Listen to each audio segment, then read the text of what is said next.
টি-20 বিশ্বকাপের ফাইনালে রাতে ভারত সাউথ আফ্রিকা মহারণ, নতুন চ্যাম্পিয়ন নাকি ভারতের দ্বিতীয় শিরোপা। খালেদা জিয়ার মুক্তির দাবিতে রাজধানীতে বিএনপির সমাবেশ, বঙ্গবন্ধু এভিনিউয়ে পাল্টা কর্মসূচি আওয়ামী লীগের। মোহাম্মদপুরের রামচন্দ্রপুর খাল উদ্ধারের তৃতীয় দিনের মতো অভিযান, গুড়িয়ে দেয়া হলো সাদিক এগ্রোর সম্পূর্ণ স্থাপনা। মতিউর ফয়সাল কাণ্ডে আলোচনায় রাজস্ব বোর্ড, দৃষ্টান্তমূলক শাস্তি না হলে দুর্নীতি বাড়বেই বলছে টিআইবি।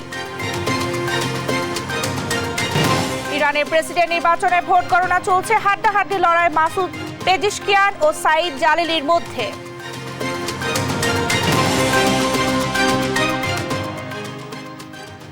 দেখছিলেন শিরোনাম সংবাদ দুপুরে, সঙ্গে আছি আমি শারমিন আসি।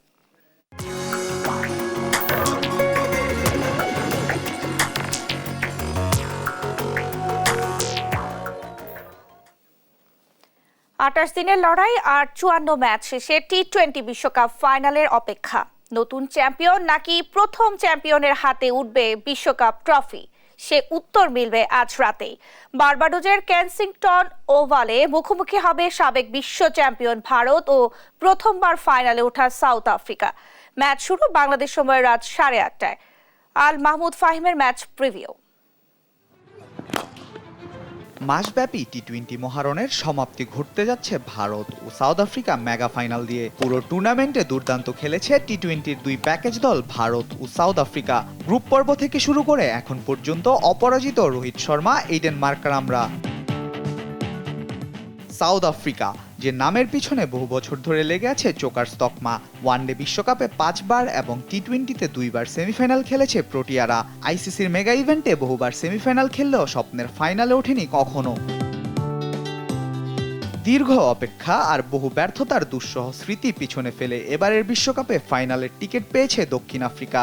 মার্করাম, ডিকক, মিলার, রাবাদাদের সামনে সুযোগ এসেছে বিশ্বমঞ্চে রূপকথা লিখার। তাই ভারতকে হারিয়ে ইতিহাস গড়তে প্রস্তুত প্রোটিয়ারা। স্বাভাবিকভাবেই স্পোর্টসম্যানরা তীব্র প্রতিদ্বন্দ্বী হয়, কেউই হারতে চায় না, বিশেষ করে ফাইনালে। এজন্য আমার মনে হয় না সন্তুষ্ট হওয়ার মতো কোনো ভাবনা আছে ছেলেদের মধ্যে। ফাইনালের ফল যাই হোক না কেন, আমার মনে হয় এখন আমাদের তীব্র ক্ষুধা আছে ফাইনালটা জেতার। তবে বড় আসরে ভারতের গল্পটা একেবারে আলাদা। বিশ্বমঞ্চে মেন ইন ব্লুদের দাপট সবার জানা। টি-20-র প্রথম বিশ্বকাপ শিরোপা জিতেছিল তারাই। তবে 2011 সালের ওয়ানডে বিশ্বকাপ জয়ের পর মেগা ইভেন্টে বারবার ব্যর্থ হচ্ছিল ভারত। কিভাবে সামনে এগিয়ে যেতে হয় খেলোয়াড়রা তা জানে। আমি মনে করি আহমেদাবাদে যা হয়েছে তা থেকে বেরিয়ে আসব। আমি এতটুকু নিশ্চিত যে তারা ইতিহাস নিয়ে কিছু ভাববে না। এটি একটি নতুন দিন। আমি মনে করি দুটি দলই এই টুর্নামেন্টের সেরা দল। সাউথ আফ্রিকা এবং ভারত এই টুর্নামেন্টে তারা তাদের সেরা ক্রিকেট খেলেছে। 10 বছরের ব্যর্থতা পিছনে ফেলে টি-20 বিশ্বকাপের ফাইনালে উঠেছে রোহিত শর্মার দল। তাদের সামনে সুযোগ নতুন ইতিহাস লিখার। টি-20 বিশ্বকাপে 2014 সালের ফাইনাল এবং 2016 ও 22 সালের সেমিফাইনালের হারের হতাশা কাটিয়ে ভারতকে আরও একটি শিরোপা উপহার দিতে চায় রোহিত শর্মা, হার্দিক পান্ডিয়ারা। বিশ্বকাপে অপরাজিত দুই দলের মধ্যে শিরোপার লড়াই, ভারত নাকি সাউথ আফ্রিকা, কে হবে চ্যাম্পিয়ন তা জানার পাশাপাশি রোমাঞ্চকর লড়াই দেখার অপেক্ষায় ক্রিকেট ভক্তরা। আল মাহমুদ ফাহিম, স্পোর্টস ডেস্ক, দেশ টিভি। টি-20 বিশ্বকাপ নিয়ে আরো খবর থাকছে সংবাদের পরের অংশে। বিএনপি চেয়ারপারসন খালেদা জিয়ার মুক্তির দাবিতে নয়াপল্টনে বিক্ষোভ সমাবেশ করবে বিএনপি। এরই মধ্যে আসতে শুরু করেছে নেতা কর্মীরা। বিস্তারিত জানাতে নয়াপল্টন থেকে যুক্ত হচ্ছেন সহকর্মী সাইফুল রিপন। সাইফুল, সমাবেশের আনুষ্ঠানিকতা কখন শুরু হবে, কি বলছেন নেতা কর্মীরা, বিস্তারিত জানাবেন। দুপুর 2:30টায় নির্ধারিত সময় এই সমাবেশ শুরু হওয়ার। এবং আপনি যেমনটি জানেন যে বিএনপি চেয়ারপারসন খালেদা জিয়ার মুক্তির দাবিতে নতুন করে রাজপথের যেই কর্মসূচি, সেই কর্মসূচি ঘোষণা করা হয় গেল কয়েকদিন আগে। এবং সেই 3 দিনের কর্মসূচির আজকে প্রথম দিন এবং আজকে নয়াপল্টনের দলের কেন্দ্রীয় কার্যালয়ের সামনে এই সমাবেশটি অনুষ্ঠিত হচ্ছে। এবং ইতিমধ্যেই কিন্তু এই সমাবেশে অংশ নেওয়ার জন্য এই বিএনপির ঢাকা মহানগরের মূল দলের পাশাপাশি বিভিন্ন সহযোগী অঙ্গ সংগঠন, যেই সংগঠনগুলো রয়েছে সেই সহযোগী অঙ্গ সংগঠনের বিপুল সংখ্যক নেতাকর্মী কিন্তু ইতিমধ্যেই নয়াপল্টনে দলের কেন্দ্রীয় কার্যালয়ের সামনে হাজির হয়েছেন এবং তারা সমাবেশে অংশ নিচ্ছেন এবং বেলা 2:30টায় নির্ধারিত সময়েই সমাবেশ শুরুর কথা রয়েছে এবং বিভিন্ন স্তরের নেতাকর্মীরা কিন্তু ইতিমধ্যেই এসে এই নয়াপল্টনে দলের কেন্দ্রীয় কার্যালয়ের সামনে যে মঞ্চটি করা হয়েছে সেই মঞ্চে কিন্তু তারা স্থান করে নিয়েছেন এবং ধীরে ধীরে দলের যেই শীর্ষ পর্যায়ের নীতি নির্ধারণী পর্যায়ের নেতারা রয়েছেন তারা আসবেন এবং আজকের এই সমাবেশে বিএনপি মহাসচিব মির্জা ফখরুল ইসলাম আলমগীর প্রধান অতিথি হিসেবে বক্তব্য রাখবেন এবং এই গেল 7 জানুয়ারি নির্বাচনের পর কিন্তু এটি অন্যতম বড় একটি সমাবেশ করতে যাচ্ছে এবং এখান থেকে দলের নেতাকর্মীদের প্রতি নতুন কোনো নির্দেশনা আসে কিনা সেটি জানার জন্য আমাদের অপেক্ষা করতে হবে প্রধান অতিথির বক্তব্য পর্যন্ত। এবং আপনি জানেন যে বিএনপি চেয়ারপারসন খালেদা জিয়ার মুক্তির দাবিতে আজকে এই দলীয় কার্যালয়ের সামনে সমাবেশ ছাড়াও 1 জুলাই মহানগরগুলোতে সমাবেশ করবে বিএনপি। এরপরে আগামী 3রা জুলাই জেলা সদরগুলোতে সমাবেশ করবে এবং এই সমাবেশকে কেন্দ্র করে যে নেতাকর্মীরা এসছেন তারা যেটি বলছেন যে বিএনপি চেয়ারপারসন খালেদা জিয়ার মুক্তির সাথে বাংলাদেশের গণতন্ত্রের মুক্তির যে বিষয়টি সেটি আসলে অঙ্গাঙ্গিভাবে জড়িত এবং তারা যেটি বলছেন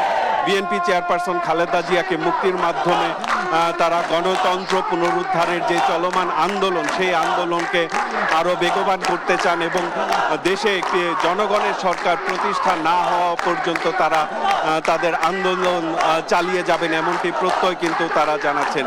এবং এই সমাবেশকে কেন্দ্র করে শুধু ঢাকার মূল বিএনপি কিংবা সহযোগী অঙ্গ সংগঠন নয়, ঢাকার আশেপাশের বিভিন্ন এলাকা থেকেও কিন্তু বিএনপি নেতাকর্মীরা এখানে অংশগ্রহণ করছেন এবং বেলা 2:30টার দিকে এই সমাবেশের আনুষ্ঠানিকতা শুরু হবে এবং বিএনপি মহাসচিব মির্জা ফখরুল ইসলাম আলমগীর প্রধান অতিথি হিসেবে বক্তব্য দিবেন এবং তার বক্তব্যের মধ্য দিয়ে নতুন কোনো দিক নির্দেশনা আসে কিনা দলের নেতাকর্মীদের প্রতি সেটি আমরা জানতে পারবো। ন্যান্সি। সাইফুল, আপনাকে ধন্যবাদ। দর্শক, নয়াপল্টন থেকে আমাদের সঙ্গে যুক্ত হয়েছিলেন সহকর্মী সাইফুল ইসলাম। দলের প্লাটিনাম জুবিলি উপলক্ষে আলোচনা সভা করবে ঢাকা মহানগর দক্ষিণ আওয়ামী লীগ। 75তম প্রতিষ্ঠা বার্ষিকী উপলক্ষে তারা বিকেলে বঙ্গবন্ধু এভিনিউতে দলীয় কার্যালয়ের সামনে আলোচনা সভা করবে দলটি। এতে প্রধান অতিথি থাকবেন আওয়ামী লীগ সাধারণ সম্পাদক ওবায়দুল কাদের। এরই মধ্যে মিছিল স্লোগান দিয়ে সভাস্থলে জড়ো হচ্ছে বিভিন্ন স্তরের নেতাকর্মীরা।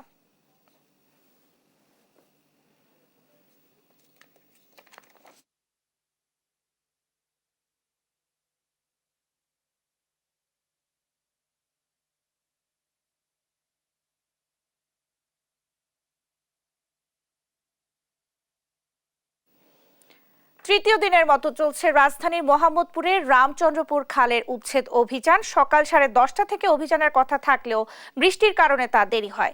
এই অভিযানে খাল দখল করে গড়ে তোলা সাদিক এগ্রোর সম্পূর্ণ অবৈধ স্থাপনা গুড়িয়ে দেয় সিটি কর্পোরেশনের উচ্ছেদ দল। একই সঙ্গে বেসরকারি বিশ্ববিদ্যালয় ইউল্যাবের অবৈধ স্থাপনা উচ্ছেদেরও প্রস্তুতি চলছে। এর আগে বৃহস্পতিবার অবৈধ স্থাপনা ভেঙে ফেললেও শুক্রবার ফের ওই খাল দখলের চেষ্টা চালায় সাদিক এগ্রো ও ইউনিভার্সিটি অব লিবারেল আর্টস কর্তৃপক্ষ। বস্তিবাসী সরে যাওয়ায় রাতের আধারে বাঁশ ও দড়ি দিয়ে দখলের চেষ্টা চালায় তারা। ভাঙ্গা ফার্মেও নিয়ে আসে ছাগল। পরে সকালে দেশ টিভির ক্যামেরা দেখে তড়িঘড়ি করে সরিয়ে নেওয়া শুরু করে বাঁশ দড়ি।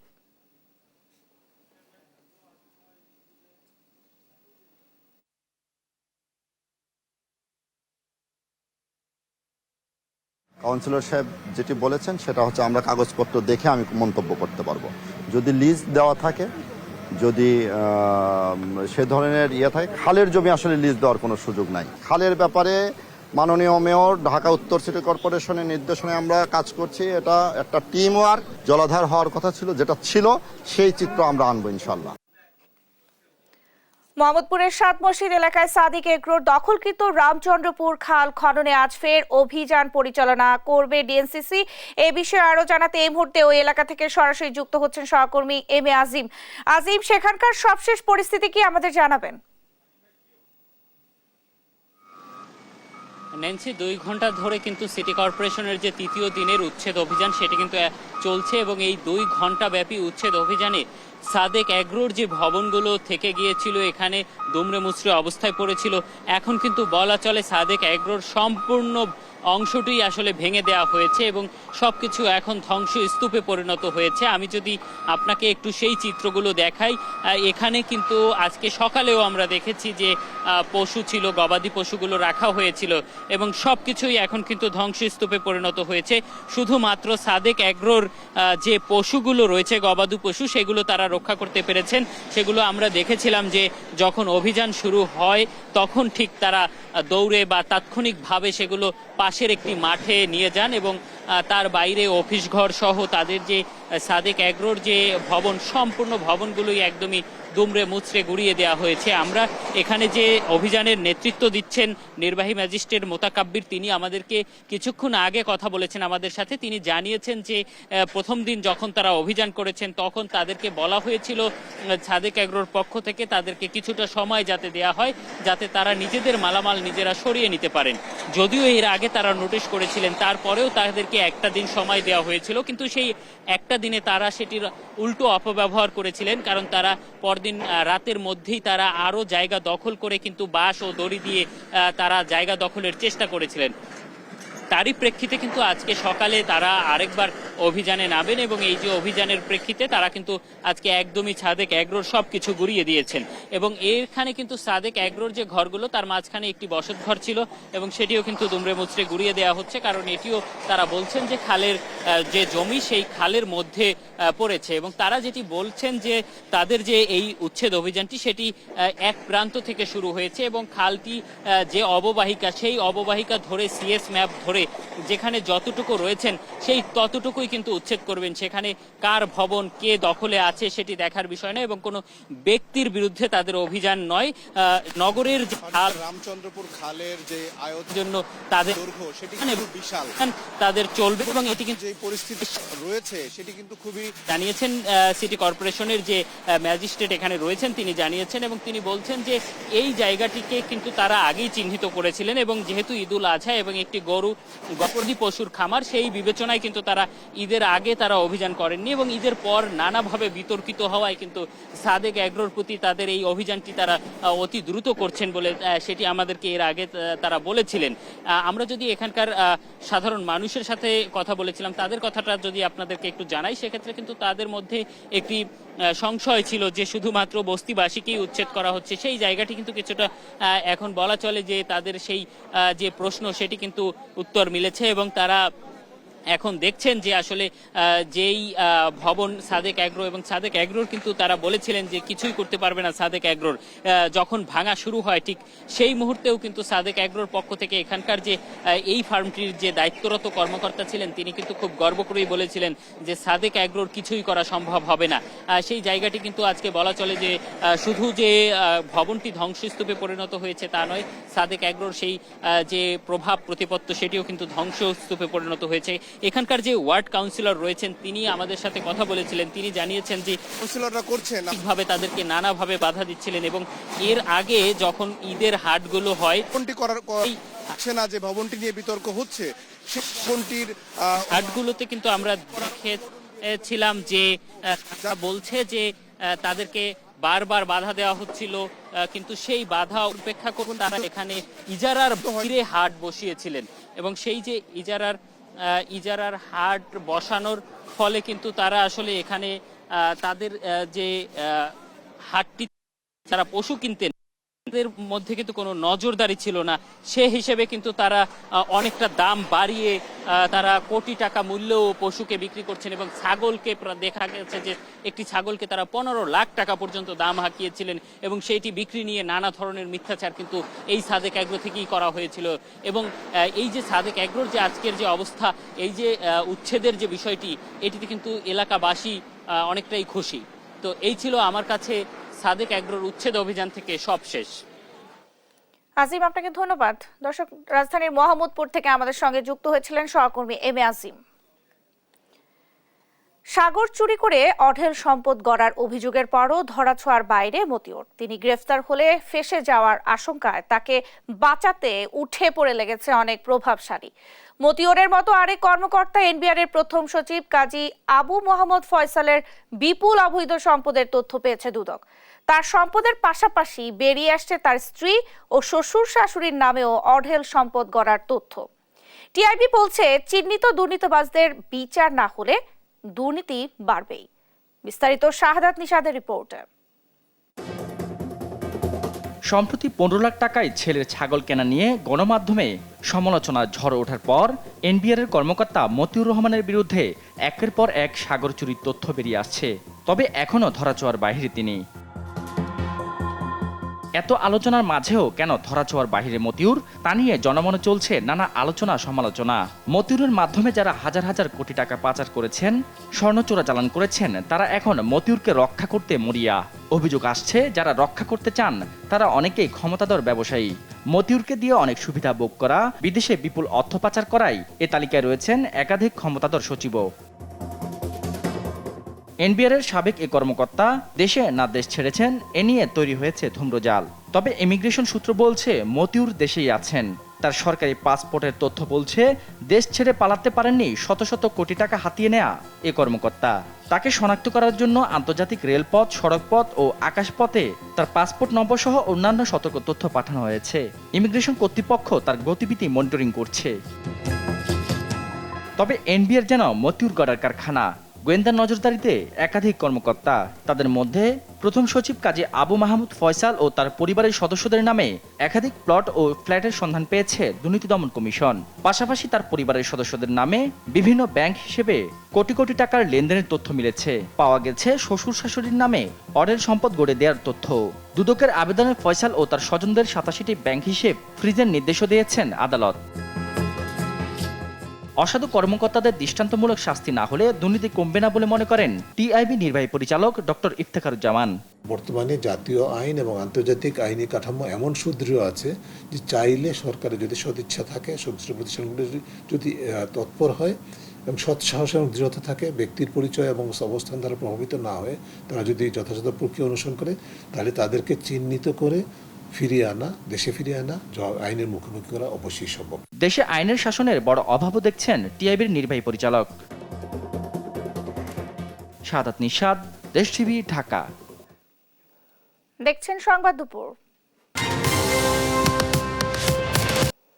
আবারও সড়কে ঝরল প্রাণ। দেশের বিভিন্ন জেলায় একদিনের সড়ক দুর্ঘটনায় মারা গেছেন 7 জন। এসব ঘটনায় আহত হয়েছেন কমপক্ষে 15 জন। এর মধ্যে গাজীপুরে চাচার মৃত্যুর খবর শুনে বাড়ি যাওয়ার পথে প্রাণ যায় ভাতিজার। চট্টগ্রামে যাত্রীবাহী বাস উল্টে মারা গেছেন একজন। ময়মনসিংহে ট্রাকের সঙ্গে সংঘর্ষে প্রাণ গেছে চালকের। প্রতিনিধিদের তথ্য ছবিতে আপন উপর রিপোর্ট। সকাল থেকেই বৃষ্টি শুরু হয় দেশের বিভিন্ন প্রান্তে। এতে বৈরী আবহাওয়ায় সড়কে বাড়ে দুর্ঘটনা। বৃষ্টি হওয়ায় শনিবার সকাল 9টার দিকে ঢাকা চট্টগ্রাম মহাসড়কের ফকিরহাট এলাকায় যাত্রীবাহী বাস উল্টে মারা গেছেন এক যাত্রী। আহত হয়েছেন কমপক্ষে 10 জন। খবর পেয়ে বাসটি উদ্ধারে কাজ শুরু করে ফায়ার সার্ভিস। এ ঘটনায় ঢাকা চট্টগ্রাম মহাসড়কে তীব্র যানজটের সৃষ্টি হয়। বন্ধ হয়ে যায় যান চলাচল। জানা যায় চট্টগ্রাম থেকে ফেনীমুখী স্টারলাইন পরিবহনের যাত্রীবাহী বাসটি ফৌজদারহাট এলাকায় পৌঁছালে নিয়ন্ত্রণ হারিয়ে ডিভাইডারের সঙ্গে ধাক্কা খেয়ে উল্টে দুমড়ে মুচড়ে যায়। এছাড়া রাউজানে রাস্তা পার হতে গিয়ে পিকআপ ভ্যানের ধাক্কায় গুরুতর আহত হয়ে চিকিৎসাধীন অবস্থায় মারা গেছেন একজন। ময়মনসিংহের ভালুকায় ইউটার্ন নেয়ার সময় বালু বোঝাই ট্রাকের সঙ্গে সংঘর্ষে মারা গেছেন এনা পরিবহনের একটি বাসের চালক। সকাল 6টার দিকে ঢাকা ময়মনসিংহ মহাসড়কের ঢালিবাড়ি মোড় এলাকায় এই দুর্ঘটনা ঘটে। এদিকে গাজীপুরের শ্রীপুরে চাচার মৃত্যুর খবর শুনে বাড়ি যাওয়ার পথে প্রাণ গেল ভাতিজা সহ 2 জনের, আর আহত হয়েছেন আরও 2 জন। প্রত্যক্ষদর্শীরা জানায় মাওনা কালিয়াকৈর সড়কের বদরিডাঙ্গা এলাকায় সিএনজি অটোরিকশা ও প্রাইভেট কারের সংঘর্ষ হয়। এতে অটোরিকশার 3 যাত্রী আহত হয়। হাসপাতালে নেয়ার পথে 2 জনের মৃত্যু হয়। সিরাজগঞ্জের সলঙ্গায় ট্রাক নিয়ন্ত্রণ হারিয়ে গাছের সঙ্গে ধাক্কায় প্রাণ হারিয়েছেন চালকের সহকারী। ট্রাকটি ঢাকা থেকে রাজশাহীর দিকে যাচ্ছিল। হরিণচড়া বাজার এলাকায় পৌঁছালে এই দুর্ঘটনার কবলে পড়ে। আপন অপু, নিউজ ডেস্ক, দেশ টিভি। এবার দেশ টিভির নিয়মিত আয়োজন জনদুর্ভোগের খবর।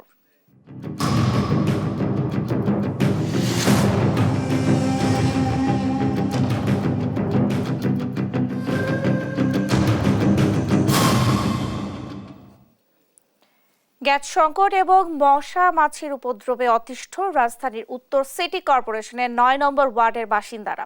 খাল দখলের কারণে ময়লা জমে বন্ধ পানি প্রবাহ, বৃষ্টিতে তৈরি হয় জলাবদ্ধতা। খাল উদ্ধারে উত্তর সিটির সীমানা নির্ধারণ করা ছাড়া কোনো উদ্যোগ নেওয়া হয়নি। বিস্তারিত নিয়াজ মোর্শেদের প্রতিবেদনে।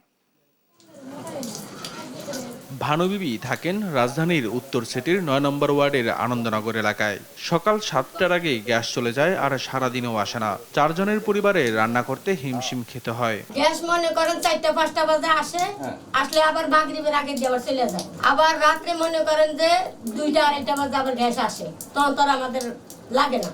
আনন্দনগর এলাকা দিয়ে বয়ে যাওয়া কল্যাণপুর খালে ময়লা আবর্জনা আর দখলের কারণে বন্ধ পানি প্রবাহ, ফলে বৃষ্টি হলেই তৈরি হয় জলাবদ্ধতা। নানা রোগে আক্রান্ত হচ্ছে মানুষ। ময়লা পানি পারে দায়িত্ব হয়, গাওটাও হয়, শরীরে গাও পেঁচড়ে একজনের চুলকানি মুলকানি হয়ে গাওটা হয়ে বেড়ে যায়, ওষুধও ধরে না। পানি উঠলে মনে করেন বাচ্চা পোলা পানি নিয়ে সব খাটের উপরে বইতে হয়। আবার এখন আবার যে একটা সাপ বাইরেছে ওইটা আসলে তো আরো বেশি অসুবিধা পড়ে যাবে। খালের পানি প্রবাহ কেন বন্ধ, এমন প্রশ্নের উত্তর খুঁজতে স্থানীয়রা দেশ টিভির টিমকে নিয়ে যায় খালের শেষ মাথায়। সেখানে দেখা যায় দেয়াল দিয়ে খালে পানি প্রবাহ বন্ধ করে দিয়েছে খালেক সিটি। এটা এসে খালেকের যে জমিটা উনি এখানটা পাইপ বসাই দিছে, ওনার জায়গায় বসাই দিয়ে এখানে মুখটা রেখে দিছে। এখন মনে করেন আমাদের এখানে তো সিটি কর্পোরেশন যে কাজ করে পাইপ বসাইবো বা কালভার্ট করবো যাই করব, আমাদের এখানে কাজটা করা হয় নাই।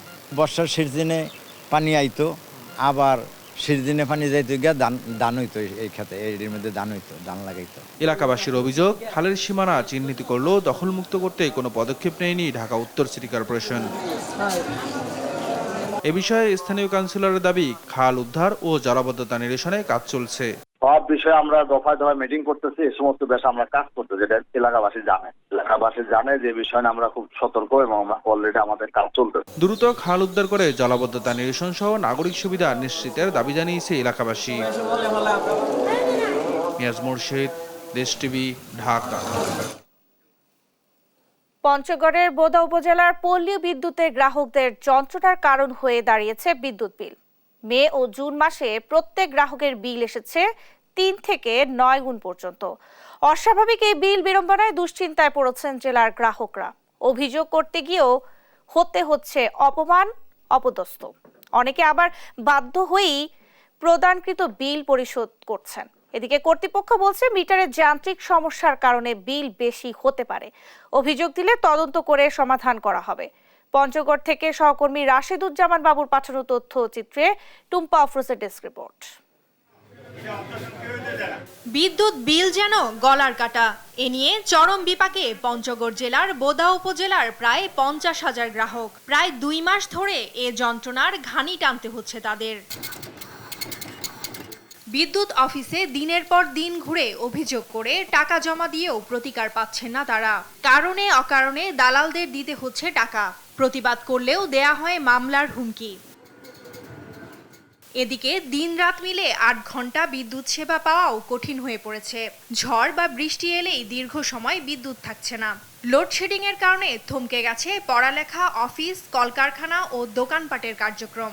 কিভাবে 2600 টাকা বিল আছে, আমার একটা ফ্রিজ নাই, একটা মডার্ন নাই। আমার চাচি আম্মু ঢাকা থাকে, শুধু বাসার মধ্যে শুধু ফ্রিজের লাইন চালু করা আছে, তার মধ্যে 2 মাসের বিল আসছে 3570 টাকা। ওরা মিটার দেখে বিল লেখে না, ওরা বাইরে বসে একখানে আড্ডা দিয়ে বা চাটা খায়, ওখান থেকে বিল লিখে নিয়ে চলে আসে। আগামী 30 জুন থেকে আমাদের এসএসসি পরীক্ষা শুরু হবে, কিন্তু বর্তমানে এই বিদ্যুৎ বিভ্রান্তির কারণে আমরা রাতে ঠিকমতো পড়তে পারতেছি। বিদ্যুৎ ঠিকমতো থাকতেছে না, দিনের বেলা কি করতেছে না করতেছে, রাত্রেবেলা 8-10 বার করে বিদ্যুৎ চলে যায়। আসলে এটা অসহনীয় ব্যাপার। এদিকে যান্ত্রিক ত্রুটি থাকতে পারে জানিয়ে অভিযোগ পেলে তদন্ত সাপেক্ষে বিল সমন্বয় করা হবে বলে জানান পল্লী বিদ্যুৎ কর্মকর্তা। অনেক সময় আমাদের কারিগরি সমস্যা থাকতে পারে, মিটার যেহেতু একটা টেকনিক্যাল জিনিস, যান্ত্রিক জিনিস, এটাতে অনেক সময় সমস্যা হয়। তো গ্রাহক প্রান্ত থেকে বললে আমরা সেই মিটারটা রিপ্লেস করে দিই। দ্রুত বিল সমস্যা সমাধানের দাবি এলাকাবাসীর। নিউজ ডেস্ক, দেশ টিভি। রাজবাড়ীতে মাছ চাষের অজুহাতে ফসলি জমি থেকে মাটি খনন করে বিক্রি করছে প্রভাবশালী গ্রুপ। অপকৌশল ও ভয় দেখিয়ে কৃষকের জমি দখল করছেন তারা। স্থানীয় প্রশাসন বলছে খোঁজ নিয়ে প্রয়োজনীয় ব্যবস্থা নেওয়া হবে। সহকর্মী শফিকুল ইসলাম শামীমের তথ্যচিত্রে ডেস্ক রিপোর্ট, জানাচ্ছেন দিবাশ্রী বড়ুয়া। এটি রাজবাড়ী জেলার গোয়ালন্দ উপজেলার উজানচর ইউনিয়নের রিয়াজউদ্দিন মাতব্বর পাড়ায় অবৈধ মাটি খননের চিত্র। মাছ চাষের অজুহাতে ড্রেজার দিয়ে মাটি খনন করে বিক্রি করছে কিছু প্রভাবশালী গ্রুপ। দিনের আলোতে শত শত ট্রাকে করে মাটি বিক্রি চললেও দেখেও না দেখার ভান করছেন স্থানীয় প্রশাসন। এতে প্রতিদিন কৃষক হারাচ্ছেন 3 ফসলি জমি। আতঙ্কে রয়েছে গোয়ালন্দ উপজেলার উজানচর ইউনিয়নের রিয়াজউদ্দিন পাড়ার সাধারণ মানুষেরা। 1 বিঘা এমন কাজ করে কেনে, বুঝছেন? এবার তো জমি দেয় না, এবারে ঢোকে 1 বিঘা তো 8 বিঘা নিল, নিয়ে ওখান থেকে ট্রাক ঢুকে দেয়, ঢুকে দিয়ে ডিজেল লাগা মাটি কাটা শুরু করে দেয়। জনগণের জমি বেড় ডাল নিয়ে আর একজনের জমি নিয়ে এই মাটি কাটতেছে, কিন্তু কৃষকের জমি নষ্ট হওয়া চলছে। জমি পুষ্করি কাটিয়ে মাছ চাষ করতেছে, মাছ মারতেছে, বেচতেছে, কিনতেছে, টাকা হইতেছে। পাবলিকের কিছু নাই, পাবলিক তো না খামো ফসল না হলে পারে। দেরিতে হলেও আইনগত ব্যবস্থা নেয়ার প্রতিশ্রুতি দেন উপজেলা নির্বাহী অফিসার। আমাদের এখানে কৃষি কর্মকর্তা রয়েছেন, মৎস্য কর্মকর্তা রয়েছেন, আমাদের এখানে সরকারি কমিশনার ভূমি রয়েছেন। আমরা দরকার হলে যৌথ একটা তদন্ত দিয়ে এই বিষয়টি তদন্ত করে আমরা আইনগত ব্যবস্থা গ্রহণ করব। অন্যদিকে স্থানীয় ডিসি ও এসপির সাথে এ ব্যাপারে কথা বলার আশ্বাস দেন মৎস্য ও প্রাণী সম্পদ মন্ত্রী। স্থানীয় নেতা বা এমপি, জাতীয় সংসদ সদস্য, মন্ত্রী, তাদের সাথে কথা বলবো, প্রয়োজনে ডিসি এসপির সঙ্গে কথা। বিস্তীর্ণ ফসলি জমি ক্ষতিগ্রস্ত হওয়ার আগেই দ্রুত ব্যবস্থা নেওয়ার তাগিদ দেন জমির মালিকেরা। নিউজ ডেস্ক, দেশ টিভি। দেখছেন সংবাদ দুপুর। চামড়া খাতে কেমিক্যাল ছাড়া কিছুই আমদানি করতে হয় না, ফলে প্রায় 100% টাকা দেশেই থেকে যায়। তাই সরকারি ও বেসরকারি খাত একসাথে কাজ করলে তৈরি পোশাক শিল্প থেকেও এগিয়ে যেতে পারে চামড়া খাত। এমনটাই বলেছেন জাতীয় ভোক্তা অধিকার সংরক্ষণ অধিদপ্তরের মহাপরিচালক AHM শফিকুজ্জামান মহাপরিচালক। সকালে রাজধানীর BFDC-তে আয়োজিত এক ছায়া সংসদে এসব কথা বলেন তিনি। ডিবেট ফর ডেমোক্রেসি আয়োজিত ছায়া সংসদে কাঁচা চামড়ার ন্যায্য মূল্য নির্ধারণে বেসরকারি খাতের ভূমিকায় মুখ্য এই প্রস্তাবের পক্ষে বিপক্ষে বিতর্কে অংশ নেয় আমেরিকান ইন্টারন্যাশনাল ইউনিভার্সিটি বাংলাদেশ ও প্রাইম ইউনিভার্সিটির বিতার্কিকরা। পরে বিজয়ীদের হাতে পুরস্কার তুলে দেন ভোক্তা অধিদপ্তরের মহাপরিচালক।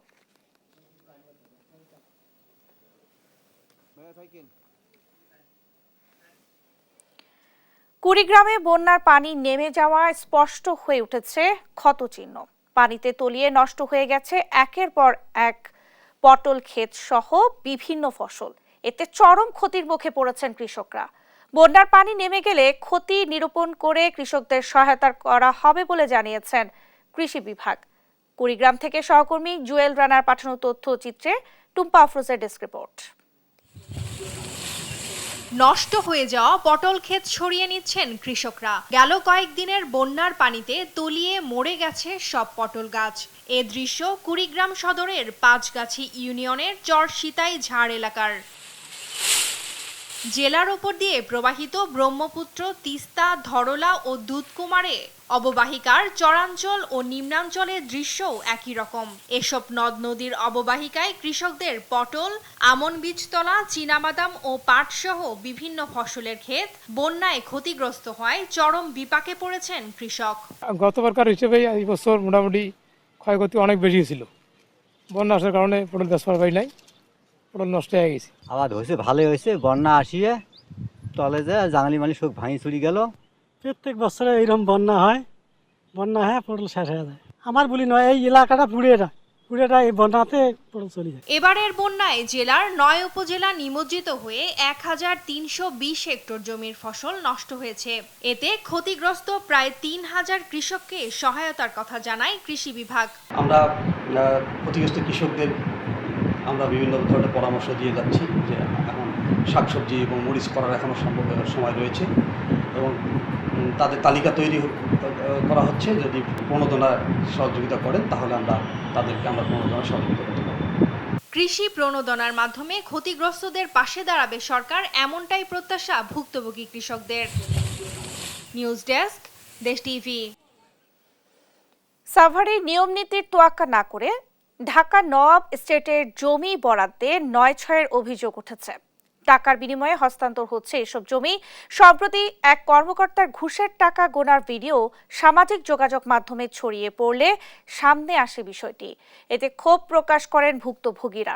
সহকর্মী শাহিনুর রহমান শাহিনের প্রতিবেদন, জানাচ্ছেন ফারিয়া ইসলাম। ঢাকা নওয়াব এস্টেট কর্মকর্তা আমিনুল ইসলামের এমন টাকা গণনার দৃশ্য জন্ম দেয় সমালোচনার।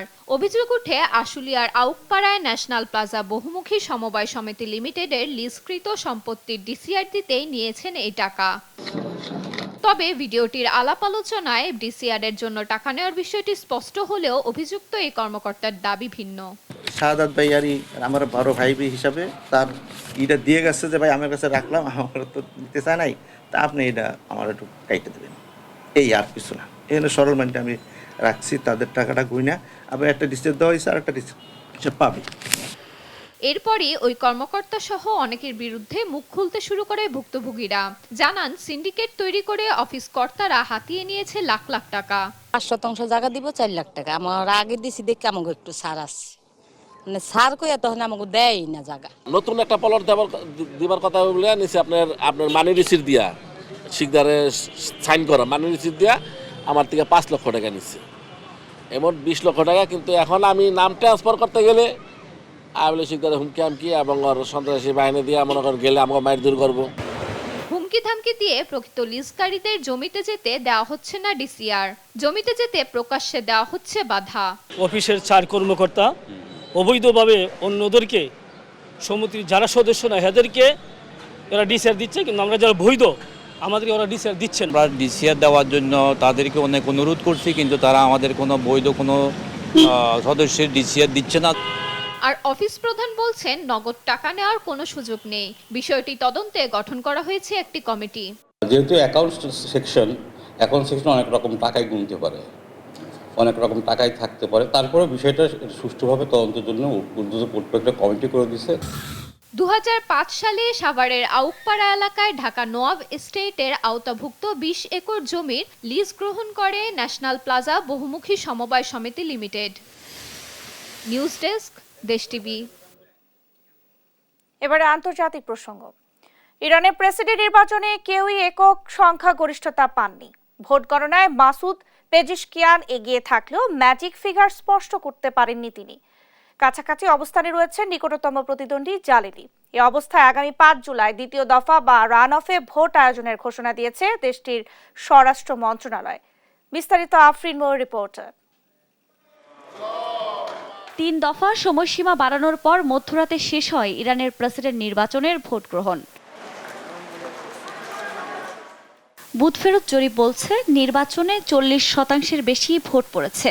এ হার ১৯৭৯ সালের প্রেসিডেন্ট নির্বাচনের পর সর্বনিম্ন। প্রাইভেট রিপাবলিকান গার্ড পোলিং এর তথ্য অনুযায়ী সংস্কারবাদী প্রার্থী মাসুদ পেজেশকিয়ানের আর কট্টর প্রতিদ্বন্দ্বী সাইদ জালিলির হাড্ডাহাড্ডি লড়াইয়ের আভাস পাওয়া গেছে।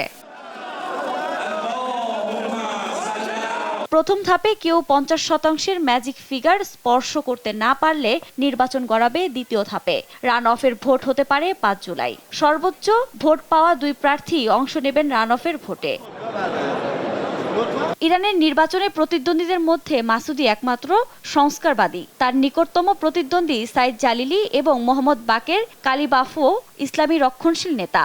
এ নির্বাচনে ইরানের সর্বোচ্চ ধর্মীয় নেতা আয়াতুল্লাহ খামেনির ঘনিষ্ঠ কেউই জয় পাবেন বলে ধারণা বিশ্লেষকদের।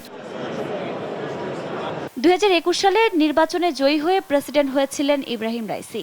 ২০ এপ্রিল হেলিকপ্টার দুর্ঘটনায় ইব্রাহিম রাইসির মৃত্যুর ৫০ দিনের মধ্যে নতুন নির্বাচন আয়োজন করল ইরান। অবশ্য ফল ঘোষণার আগে দেশজুড়ে বাড়ছে সহিংসতা। স্থানীয় সময় শুক্রবার রাতে বেলুচিস্তান প্রদেশের ব্যালট বক্স বহনকারী গাড়িতে হামলা চালায় বন্দুকধারীরা। এতে প্রাণ হারান অন্তত ২ জন, আহত আরও ৫ জন। অবশ্যই হামলার দায় স্বীকার করেনি কেউই। আফরিন মৌ, নিউজ ডেস্ক, দেশ টিভি। প্রেসিডেন্ট নির্বাচনের সময় যতই ঘনিয়ে আসছে কথা দিয়ে একে অপরকে ঘায়েল করছেন জো বাইডেন ও ডোনাল্ড ট্রাম্প। টেলিভিশন বিতর্কে ট্রাম্পের কাছে অনেকটা ধরাশায়ী হওয়ার বিষয়টি স্বীকার করেছেন বাইডেন। তবে প্রতিদ্বন্দ্বী ট্রাম্পকে নির্বাচনে হারানোর অঙ্গীকারও ব্যক্ত করেছেন তিনি। অন্যদিকে ট্রাম্প বলেছেন জোবাইডেনের মতো দুর্নীতিবাজ ও অযোগ্য প্রেসিডেন্ট যুক্তরাষ্ট্রের ইতিহাসে কখনো ছিল না।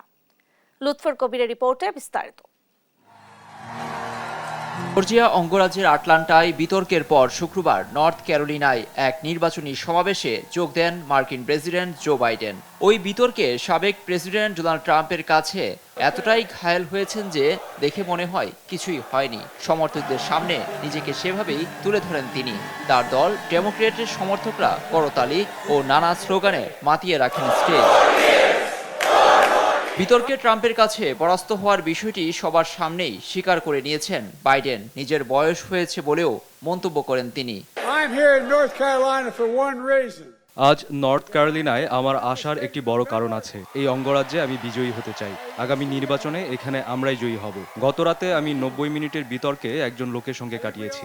আমার মনে হয় ওই বিতর্কে সবচেয়ে বেশি মিথ্যা বলার নতুন রেকর্ড গড়েছেন ট্রাম্প। এটা সত্যি যে আমি স্বাভাবিকভাবে যেভাবে কথা বলি সেভাবে বলতে পারিনি, যেভাবে বিতর্ক করে থাকি সেভাবে করতে পারিনি। এ সময় সমর্থকরা আরো 4 বছর পরে স্লোগান দেন। আসন্ন প্রেসিডেন্ট নির্বাচনে ট্রাম্পকে হারিয়ে আবারও ক্ষমতায় আসবেন বলে অঙ্গীকার ব্যক্ত করেন বাইডেন। একই দিন ভার্জিনিয়া অঙ্গরাজ্যে নির্বাচনী সমাবেশে যোগ দিয়েছেন ট্রাম্প। বেশ ফুরফুরে মেজাজে দেখা যায় সাবেক মার্কিন প্রেসিডেন্টকে। বাইডেনকে যুক্তরাষ্ট্রের ইতিহাসে অযোগ্য প্রেসিডেন্ট হিসেবে আখ্যা দেন তিনি। আপনারা কি গতরাতের বিতর্ক দেখেছেন, যেখানে আমরা এমন একজন ব্যক্তির বিরুদ্ধে বড় জয় পেয়েছি যিনি সত্যিই আমাদের দেশকে ধ্বংস করতে চাইছেন। তিনি হলেন আমাদের দেশের ইতিহাসে সবচেয়ে দুর্নীতিগ্রস্ত ও অযোগ্য প্রেসিডেন্ট। অভিবাসন, পররাষ্ট্রনীতি, অর্থনৈতিক, সামাজিক সহ নানা ইস্যুতে একে অপরকে বৃহস্পতিবার আক্রমণ করেন ট্রাম্প ও বাইডেন। চলতি বছরের 5 নভেম্বর যুক্তরাষ্ট্রের মধ্যবর্তী নির্বাচন।